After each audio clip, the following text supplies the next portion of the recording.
Hi guys, luto na naman tayo. Sa mga hindi pa nakaluto dyan, bigyan ko kayo ng tips. Ito ito ang couscous. Gagawa tayo ng couscous salad. So ang gawin natin, ito ang spinach. Iboboil natin tong spinach. Dali lang. Tapos ito ang bell pepper. Tapos yung apitina cheese. And boil natin yung iklog. Tapos ito, avocado, lime, bell pepper. Yan, ang salad. And green slice, olives. This one. Ito, pagsama-samahin natin lahat ito. Ito ang salad natin ngayon.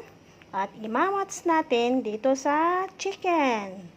Mag-grill tayo ng chicken. Ito ay minarinate ko dito. Ito.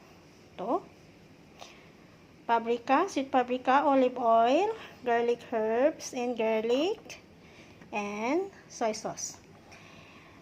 Guys, bigyan kayo ng tips para masarap ang marinating na manok.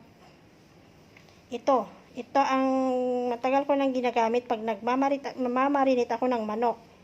Nasa cold storage ito, guys. Ito. Hanapin nyo lang ito. Ito ang gamitin yung pag-marinate. Napakasarap, guys. Sabihin ko sa inyo. At saka ito, sama nyo dyan, sweet paprika, saka oil. Yan, at saka yan. Napakasarap, guys.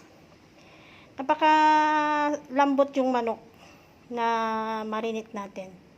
Yan. So, pag may manok, na grill manok, tapos, may salad kayong ganito, solve na, guys. Hindi na kayo mag-isip kung ano pang lulutuin nyo. Tara na, luto na tayo. Yan, guys. Luto na rin kayo. Dali lang to. Para hindi na kayo mag-isip kung anong lulutuin nyo para sa mga amo nyo. Samahan nyo lang ako magluto.